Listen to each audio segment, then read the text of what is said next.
નમસ્કાર દર્શક મિત્રો, તમારું સ્વાગત છે ઓનલાઈન સોલ્યુશન ચેનલમાં। તો આજે આપણે વિડીયોની અંદર આરટી એક્ટ હેઠળ એટલે કે રાઇટ ટુ એજ્યુકેશન એક્ટ હેઠળ તમારા બાળકને ધોરણ 1 ની અંદર પ્રાઇવેટ સ્કૂલની અંદર જો તમારે એડમિશન લેવાનું થતું હોય તો એના ઓનલાઈન ફોર્મ ભરવાના શરૂ થઈ ગયા છે। તો આજે આપણે વિડીયોની અંદર એ જાણકારી મેળવીશું કે આજે આરટી ના ફોર્મ છે એ કઈ રીતે આપણે ઘરે બેઠા તે જાતે ભરી શકવી। આખો વિડીયો તમે એકવાર જોઈ લેશો તો તમે ઘરે બેઠા જાતે તેનું ફોર્મ ભરી શકશો અને ફોર્મ ભરો તો તમારે કાંઈ પણ મુશ્કેલી નહીં પડે। તો તમે આખો વિડીયો જોવાનું ભૂલતા નહીં અને આના ફોર્મ છે એ તમે મોબાઈલ અથવા કોમ્પ્યુટર કોઈ પણ માંથી ભરી શકશો। તો આપણે સ્ટેપ બાય સ્ટેપ માહિતી લેતા જાવી। તો સૌપ્રથમ તમારા ગૂગલમાં આરટી એડમિશન ગુજરાત ટાઈપ કરીને એન્ટર કરી દેવાનું એટલે પહેલી તે વેબસાઇટ આવી જશે rte.org ગુજરાત। તો આપણે એની ઉપર ક્લિક કરી દેવાની એટલે આ રીતનું પેજ ઓપન થઈ જશે અને આજે આરટી ના ફોર્મ છે એ જો લખેલું છે કે 28/2025 એટલે કે 28 ફેબ્રુઆરી થી લઈને 12/3 એટલે કે 12 માર્ચ સુધી આના ફોર્મ ભરવાનું શરૂ રહેશે। તો આ તારીખની વચ્ચે આપણે ઓનલાઈન ફોર્મ ભરી દેવાનું અને ફોર્મ ભરી ત્યારે આપણે કયા કયા ડોક્યુમેન્ટની જરૂર પડશે એ પણ એ માહિતી લખેલી છે। અને આરટી ફોર્મ ને લગતી જો તમારે કઈ વધારે માહિતી જોતી હોય તો નીચે અલગ અલગ ઓપ્શન આપેલા છે અને નીચે અલગ અલગ ફોર્મેટ પણ આપેલા છે, તમારે જે પણ લાગુ પડતા હોય તમે જોઈ શકો છો। તો હવે આપણે આનું જો ઓનલાઈન ફોર્મ છે કઈ રીતે ભરવું એ આપણે જોઈ લેવી। તો ફોર્મ ભરવા માટે ઓનલાઈન અરજીનો ઓપ્શન આપેલો છે, આપણે એની ઉપર ક્લિક કરી દેવાની એટલે આ રીતનું પેજ આવી જશે। જો તમે એકવાર ફોર્મ ભરી દેશો પછી ફરીથી તમારે જ્યારે લોગિન કરવાનું થાય ત્યારે એક એપ્લિકેશન નંબર તમને આપશે ફોર્મ ભરશો જ્યારે એને જન્મ તારીખ નાખીને સબમિટ કરશો એટલે તમારું લોગિન ઓપન થઈ જશે। પરંતુ આપણે સૌપ્રથમ વાર લોગિન કરવાનું છે એટલે કે સૌપ્રથમ વાર આપણે ફોર્મ ભરવાનું છે એની માટે આ એક ઓપ્શન છે નવી એપ્લિકેશન, એની ઉપર ક્લિક કરી દેવાની એટલે આ રીતનું પેજ ઓપન થઈ જશે। જો આ અલગ અલગ સ્ટેપમાં ફોર્મ ભરવાના થશે તો સૌપ્રથમ છે ફોર્મ એ, તો એની અંદર આપણે કઈ રીતે માહિતી એન્ટર કરવી એ આપણે જોઈ લેવી। તો પહેલું છે બાળકની માહિતી, તો એની અંદર જે પણ બાળકનું ફોર્મ ભરવાનું છે આપણે એની બધી માહિતી નાખવાની થશે। તો સૌપ્રથમ છે બાળકનું નામ એટલે કે જે પણ બાળકનું નામ હોય તમારા બોક્સની અંદર એન્ટર કરી દેવાનું। પછી છે પિતા અથવા વાલીનું નામ એટલે કે જે બાળકના પિતાનું નામ હોય તમારા બોક્સની અંદર એન્ટર કરી દેવાનું। પછી છે અટક એટલે કે સરનેમ એ તમારા બોક્સની અંદર એન્ટર કરી દેવાની। પછી છે બાળકનો આધાર કાર્ડ નંબર એટલે કે બાળકનું જે આધાર કાર્ડ હોય એનો જે નંબર હોય તમારા બોક્સની અંદર એન્ટર કરી દેવાનો। પછી છે જન્મ તારીખ એટલે કે તમારા બાળકની જે પણ જન્મ તારીખ હોય એ તમારે એન્ટર કરી દેવાની। પછી છે લિંગ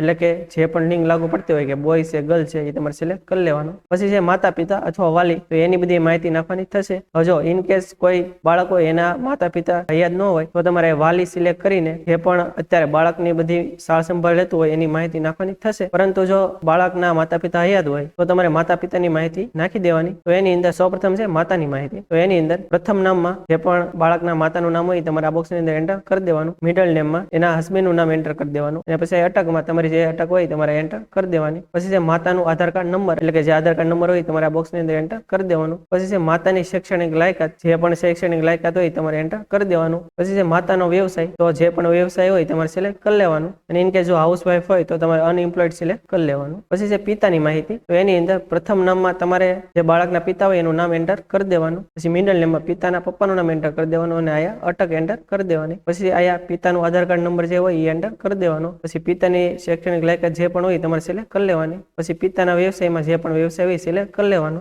હવે આયા છે બેંકની માહિતી, તો એની અંદર 3 ઓપ્શન આપેલા છે। પેલું છે ચાઇલ્ડ એટલે કે તમારા બાળકનું જો બેંક એકાઉન્ટ હોય તો તમારે આ એન્ટર બધી માહિતી કરવાની થશે, એ હમણાં આપણે જોવી। પછી જો તમારા બાળકનું એકાઉન્ટ ન હોય તો તમારે બીજો ઓપ્શન સિલેક્ટ કરી લેવાનો, તો એની અંદર માતા પિતા બેમાંથી કોઈ પણની માહિતી તમે એન્ટર કરી શકો છો। જો બાળકનું પણ અકાઉન્ટ હોય અને માતા પિતાનું પણ અકાઉન્ટ હોય તો તમે બોથ સિલેક્ટ કરશો તો બંનેની પણ માહિતી તમે એન્ટર કરી શકો છો। તમારે જે પણ રીતે માહિતી એન્ટર કરવી તમે કરી શકો છો। તો જો માહિતી એન્ટર કરવાની થાય તો સૌપ્રથમ છે બાળકનું બેંક એકાઉન્ટ નંબર, તો જો તમારા બાળકનું એકાઉન્ટ હોય તો એનું જે એકાઉન્ટ નંબર હોય તમારા બોક્સની અંદર એન્ટર કરી દેવાનું। પછી બેંકનું જે IFSC કોડ હોય તમારા બોક્સની અંદર એન્ટર કરી દેવાનું। પછી બાળકના બેંકનું નામ એટલે કે જે બેંકનું નામ હોય તમારા બોક્સની અંદર એન્ટર કરી દેવાનું। પછી બેંકની જે બ્રાન્ચનું નામ હોય તમારા બોક્સની અંદર એન્ટર કરી દેવાનું અને પાસબુકની અંદર જે રીતે નામ લખેલું હોય એ તમારા બોક્સની અંદર એન્ટર કરી દેવાનું। પછી છે સંપર્કની માહિતી એટલે કે આપણો મોબાઈલ નંબર અને ઈમેલ આઈડી નાખવાની થશે। તો પહેલો છે મોબાઈલ નંબર, તો એની અંદર આપણો જે 10 આંકડાનો મોબાઈલ નંબર હોય તમારા બોક્સની અંદર એન્ટર કરી દેવાનો। પછી કન્ફર્મ મોબાઈલ નંબરમાં આયા જે તમે મોબાઈલ નંબર નાખ્યો એની બીજી વાર તમારા બોક્સની અંદર એન્ટર કરી દેવાનો।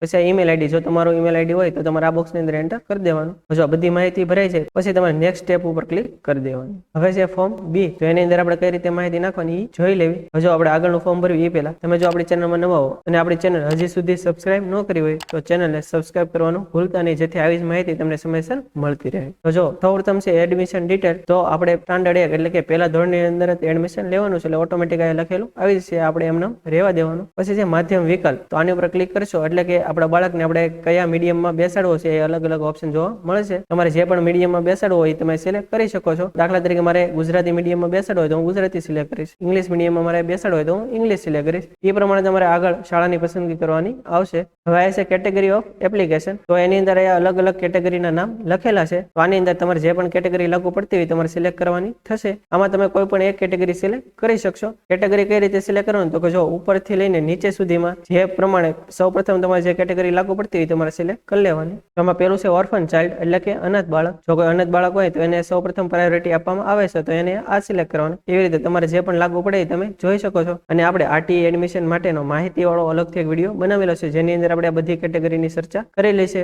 એટલે તમે જો એ વિડીયો જોયેલો ન હોય તો એ એકવાર તમે જોઈ શકો છો, જેથી તમને વધારે વિસ્તૃત માહિતી મળી રહે. એ વિડીયોની લિંક તમને જો અત્યારે આઈ બટન ઉપર બતાતી છે અને નીચે ડિસ્ક્રિપ્શનમાં પણ લિંક આપેલી છે. હવે આની અંદર જે આપણે મેઇન કેટેગરી જોઈ લેવી. જો તમારે એક જ બાળક હોય ને એ પણ ગર્લ્સ હોય તો તમે આ સિલેક્ટ કરી શકો છો. એવી રીતે પછી તમારું બાળક જો સરકારી આંગણવાડીની અંદર ભણેલું હોય તો તમે આ ઓપ્શન સિલેક્ટ કરી શકો છો. પછી જો તમારે આગળ બીપીએલ રેશન કાર્ડ હોય તો તમારે આ ઓપ્શન સિલેક્ટ કરી લેવાનું. પછી એસસી એસટી માં આવતો હોય તો આ તમારે સિલેક્ટ કરી લેવાનું. ઓબીસી માં આવતો હોય તો આ સિલેક્ટ કરી લેવાનું. અને જો જનરલ કેટેગરીમાં આવતો તો તમારે આ ઓપ્શન સિલેક્ટ કરી લેવાનું. પછી જો તમે અમુક કેટેગરી સિલેક્ટ કરો તો એની ઉપરથી વધારે માહિતી નાખવાની થશે. દાખલા તરીકે જો તમે બીપીએલ સિલેક્ટ કરેલું હોય તો બીપીએલ રેશન કાર્ડ નંબર હોય એ તમારે નાખવાનો થશે અને કઈ કેટેગરીમાં આવશો એ તમારે સિલેક્ટ કરવાનું થશે. ઇન કેસ આ કોઈ કેટેગરી સિલેક્ટ કરો અને વધારે માહિતી નાખવાની થાય તો તમારે એ પ્રમાણે એન્ટર કરી દેવાની. હવે આ છે ડિસ્ટ્રિક્ટ ઇન્ફોર્મેશન. તો આપણા જિલ્લાની અને આપણા એડ્રેસની બધી માહિતી નાખવાની થશે. એમાં સૌ પ્રથમ છે ગ્રામીણ અને શહેરી. હવે જો તમે જે જગ્યાએ રહો છે એ જો સિટીની અંદર આવતું હોય તો તમારે અર્બન સિલેક્ટ કરવાનું. અને તમે જે જગ્યાએ રહો છો એ પ્રોપર સિટીમાં એટલે કે ડિસ્ટ્રિક્ટમાં ન આવતું હોય, એ તાલુકો હોય અથવા કોઈ ગામ હોય તો તમારે રૂરલ સિલેક્ટ કરી લેવાનું. હવે આ છે જિલ્લો. તો જો આની ઉપર ક્લિક કરશો તો અમુક જગ્યાએ કોર્પોરેશન લખેલું છે અને અમુક જગ્યાએ નથી લખેલું. તો એનો મિનિંગ શું થાય તો કે જેટલી પણ મહાનગરપાલિકા છે તો એ બધામાં બે ઓપ્શન જોવા મળશે. એમાં પેલું છે કોર્પોરેશન અને બીજું છે રૂરલનું. જો તમે મહાનગરપાલિકાની અંદર પ્રોપર સિટીમાં રહેતા હો તો તમારા કોર્પોરેશન વાળો ઓપ્શન સિલેક્ટ કરી લેવાનો. અને જો તમે પ્રોપર સિટીમાં ન રહેતા હો તો તમારા રૂરલ વાળો સિલેક્ટ કરી લેવાનો. અને જેને પણ મહાનગરપાલિકા લાગુ નહીં પડે એને ખાલી જે જિલ્લો હોય એ તમારે સિલેક્ટ કરી લેવાનો. પછી છે ઇન્કમ ઇન્ફોર્મેશન. એની અંદર તમે જે આવકનો દાખલો કઢાવેલો હોય એની અંદર જે પણ તમારી આવક લખેલી હોય તમારે આ બોક્સની અંદર એન્ટર કરી દેવાની. પછી આવકના દાખલાની તારીખ એટલે કે તમે જે આવકનો દાખલો કઢાવેલો છે એ કઈ તારીખે કઢાવેલો છે એ તમારે આ બોક્સની અંદર એન્ટર કરી દેવાનું. પછી શું આપ પાન કાર્ડ ધરાવો છો એટલે કે જે બાળક છે એના પિતા પાન કાર્ડ ધરાવે છે તો તમારે આગળ પાન કાર્ડ હોય તો તમારે યસ ઉપર ટિક કરી દેવાનું. તો તમારો જે પાન કાર્ડ નંબર હોય તમને અહીંયા પૂછશે એ તમારે એન્ટર કરી દેવાનો. અને પછી એક બીજો ઓપ્શન ખુલી જશે કે શું તમે આઈટી રિટર્ન ભરો છો. જો ભરતા હો તો તમારે યસ ઉપર ટિક કરી દેવાની. તો અહીં નીચે એક ઓપ્શન ખુલી જશે કે છેલ્લે તમે જે આઈટી રિટર્ન ભરેલું છે એની અંદર તમે કેટલી આવક દર્શાવેલી છે તમારે એન્ટર કરવાની થશે. અને જો તમે આઈટી રિટર્ન ભરતા ન હો તો તમારે નો ઉપર ટિક કરી દેવાની. તો તમારે જે ડિક્લેરેશન નું ફોર્મ આવે એ આપણે સબમિટ કરવાનું થશે. અને એ ફોર્મ છે તમને આ આરટીઈ ની સાઇટ ઉપર પણ મળી રહેશે અને આપણી ટેલિગ્રામ ચેનલ છે એમાં પણ હું મૂકી દઈશ. એટલે જો તમે આપણી ટેલિગ્રામ ચેનલમાં જોડાયેલા ન હો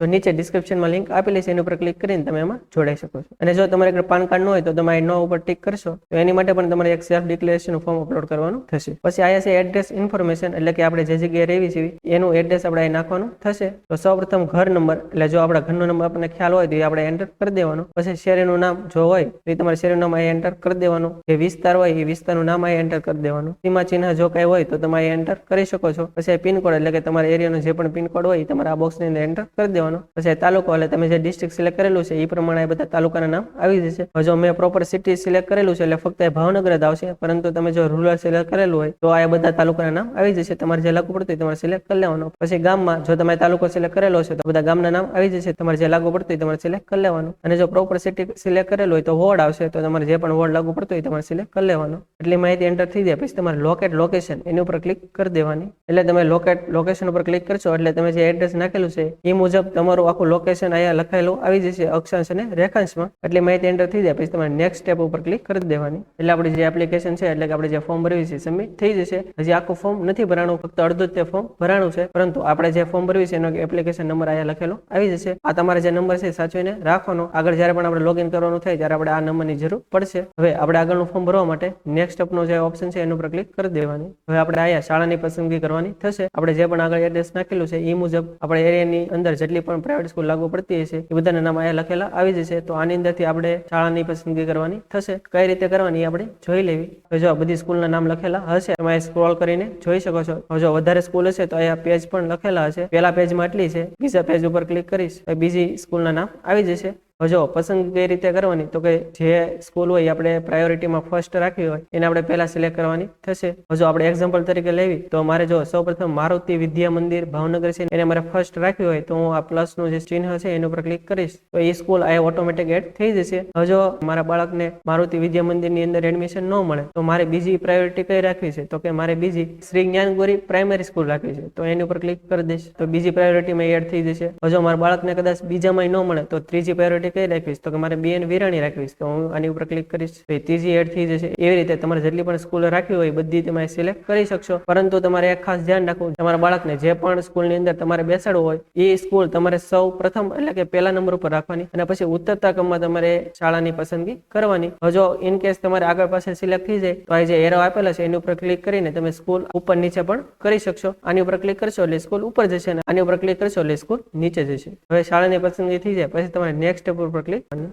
હવે જો અપલોડ ડોક્યુમેન્ટ ની અંદર આપણે જેટલા પણ ડોક્યુમેન્ટ અપલોડ કરવાના થશે એ બધાના નામ લખેલા આવી જશે. તમારે જેટલા પણ અહીંયા ડોક્યુમેન્ટ લખેલા હોય બધા અપલોડ કરવાના થશે. જો અહીંયા મેં ફોર્મ ભરેલું છે એ પ્રમાણે અહીંયા 6 ડોક્યુમેન્ટ અપલોડ કરવાના થશે તો એ આપણે બધા ડોક્યુમેન્ટ અપલોડ કરી દેવાના. અને જો આપણે જે ડોક્યુમેન્ટ અપલોડ કરવી એની અહીંયા અમુક ઇન્સ્ટ્રક્શન પણ આપેલી છે કે જે આપણે ડોક્યુમેન્ટ અપલોડ કરવી એ બધા અસલ એટલે કે ઓરિજિનલ રીતે અપલોડ કરવાના થશે. એકેયની ઝેરોક્સ કોપી નહીં ચાલે. અને આપણે જે ડોક્યુમેન્ટ અપલોડ કરવી એવી રીતે કરવાના કે એ પ્રોપર વાંચી શકાય. કેમ કે જો એ ઝાંખા એટલે કે આછા હશે અને વચાયા નહીં હોય તો ફોર્મ રિજેક્ટ પણ થઈ શકે. અને જે પણ ડોક્યુમેન્ટ અપલોડ કરવી એની સાઇઝ તમારે 450 KB થી નીચે રાખવાની. અને ઇન કેસ જો કોઈ ડોક્યુમેન્ટ હોય એક કરતા વધારે પેજમાં હોય તો એ બધા પેજની PDF કરીને તમારે અપલોડ કરવાની થશે. અને જે પણ આપણે ડોક્યુમેન્ટ અપલોડ કરવી એ તમારે JPG, JPEG, PNG અથવા PDF આ ચારમાંથી કોઈ પણ એક ફોર્મેટમાં ફાઇલ રાખીને અપલોડ કરવાના થશે. હવે ડોક્યુમેન્ટ અપલોડ કરવા માટે આ જે સિલેક્ટ કેટેગરીનો ઓપ્શન છે એના ઉપર ક્લિક કરી દેવાની એટલે એ બધા જે ઉપર નામ લખેલા છે એ બધા આવી જશે. હવે સૌપ્રથમ બાળકનો ફોટો અપલોડ કરવા માટે ફોટો ઉપર ક્લિક કરી દેવાની. પછી ચોઈસ ફાઇલ ઉપર ક્લિક કરીને જ્યાં પણ ફોટો પડ્યો હોય તમારે સિલેક્ટ કરી લેવાનું અને પછી અપલોડ ઉપર ક્લિક કરી દેવાની એટલે એ ફોટો અપલોડ થઈ જશે. હવે જો તમે જે પણ ડોક્યુમેન્ટ અપલોડ કરશો એ નીચે એડ થતા જશે. હવે આપણે ફોટો અપલોડ કર્યો તે લખેલું આવી ગયું. હવે જો તમે જે ફોટો અપલોડ કર્યો એ તમારે જોવો હોય આની ઉપર ક્લિક કરશો એટલે જે પણ ડોક્યુમેન્ટ તમે અપલોડ કરેલું એ તમને જોવા મળશે. અને જો તમે ડોક્યુમેન્ટ અપલોડ કર્યું ડિલીટ કરવું હોય તો આ જે ઓપ્શન છે ડિલીટ નો ઓપ્શન છે એના ઉપર ક્લિક કરશો એટલે ડોક્યુમેન્ટ ડિલીટ થઈ જશે અને ફરીથી તમે એ ડોક્યુમેન્ટ એડ કરી શકશો. એવી રીતે તમારે જો એડ્રેસ પ્રૂફ અપલોડ કરવાનું થાય તો આની ઉપર ક્લિક કરીને જ્યાં એડ્રેસ પ્રૂફ તમારું પડ્યું હોય તમારે સિલેક્ટ કરીને સબમિટ બટન ઉપર ક્લિક કરી દેવાનું એટલે એડ્રેસ પ્રૂફ એડ થઈ જશે. અને જે પણ તમે ડોક્યુમેન્ટ અપલોડ કરતા જશો એનું આ નામ પણ લખેલું આવી જશે. તો આવી રીતે તમારે બધા ડોક્યુમેન્ટ અપલોડ કરી દેવાના. આ બધા ડોક્યુમેન્ટ અપલોડ થઈ જાય પછી તમારે નેક્સ્ટ ઉપર ક્લિક કરી દેવાની એટલે અહીંયા આપણે જેટલી પણ માહિતી નાખેલી છે એ બધી લખેલી આવી જશે. તમે નીચે સ્ક્રોલ કરીને જોઈ શકો છો અને અહીંયા અમુક બાંહેધરી પણ લખેલી હશે એ તમે એકવાર વાંચી શકો છો. જો આપણે જેટલી પણ માહિતી નાખી એમાં કઈ ભૂલ હોય તો એ ફોર્મ ની અંદર જઈને તમે ચેન્જ પણ કરી શકો છો. અને જો બધી માહિતી ઓકે હોય તો તમારે કન્ફર્મ એપ્લિકેશન ઉપર ક્લિક કરી દેવાની એટલે તમારું ફોર્મ સબમિટ થઈ જશે. અને આ જે ફોર્મ સબમિટ થઈ જાય પછી એ ફોર્મ ની તમારે એક પ્રિન્ટ સાચવીને રાખવાની. ફ્યુચરમાં આપણે એની જરૂર પડશે પરંતુ એ ફોર્મ અને બીજા કોઈ ડોક્યુમેન્ટ તમારે એક જગ્યાએ ફિઝિકલ ફોર્મમાં સબમિટ કરવાના નથી. ફક્ત આ જે ફોર્મ છે તમારી આગળ તમારે સાચવી રાખવાનું. અને ફ્યુચરની જેટલી પણ અપડેટ હશે એની માટે તમારે આજે આપણે આગળ જોયું ઓનલાઈન અરજીનો જે ઓપ્શન છે એની ઉપર આવીને તમે અહીંયા જે એપ્લિકેશન નંબર આગળ આપણે જોયો એ નાખીને પછી બાળકની જન્મ તારીખ નાખીને સબમિટ કરશો એટલે તમારું અકાઉન્ટ લોગિન થઈ જશે. આગળની બધી પ્રોસેસ એમાંથી થશે અને બધી માહિતી તમને એમાંથી તે મળી રહેશે. તો આ તે સંપૂર્ણ માહિતી કે RTE એડમિશન ની અંદર ધોરણ 1 ની અંદર તમારા બાળકને જો ફોર્મ ભરવાનું થાય તો કઈ રીતે આપણે ઓનલાઈન ફોર્મ ભરવું. હજી જો તમને કઈ ખ્યાલ ન હોય અથવા તમે ફોર્મ ભરો અને કઈ મુશ્કેલી પડે તો તમે કોમેન્ટ બોક્સમાં જણાવી શકો છો. આપણે 100% એનો આન્સર આપીશું. અને આ વિડીયો જો તમને સારો લાગ્યો હોય તો વિડીયોને લાઈક કરી દેજો અને બીજાને પણ શેર કરજો જેથી તે ફોર્મ ભરે ત્યારે એને કઈ પણ મુશ્કેલી ન પડે. અને તમે જો આપણી ચેનલમાં ન આવો અને આપણી ચેનલ હજી સુધી સબસ્ક્રાઇબ ન કરી હોય તો ચેનલને સબસ્ક્રાઇબ કરવાનું ભૂલતા નહીં જેથી આવી જ માહિતી તમને સમયસર મળતી રહે. અને આપણે ટેલિગ્રામ અને વોટ્સએપમાં પણ ચેનલ છે એમાં જોડાવા માટે નીચે ડિસ્ક્રિપ્શનમાં લિંક આપેલી છે એની ઉપર ક્લિક કરીને તમે એમાં જોડાઈ શકો છો. આજ માટે બસ એટલું જ. મળશું આપણે નેક્સ્ટ વિડીયોમાં. ત્યાં સુધી બધાને જય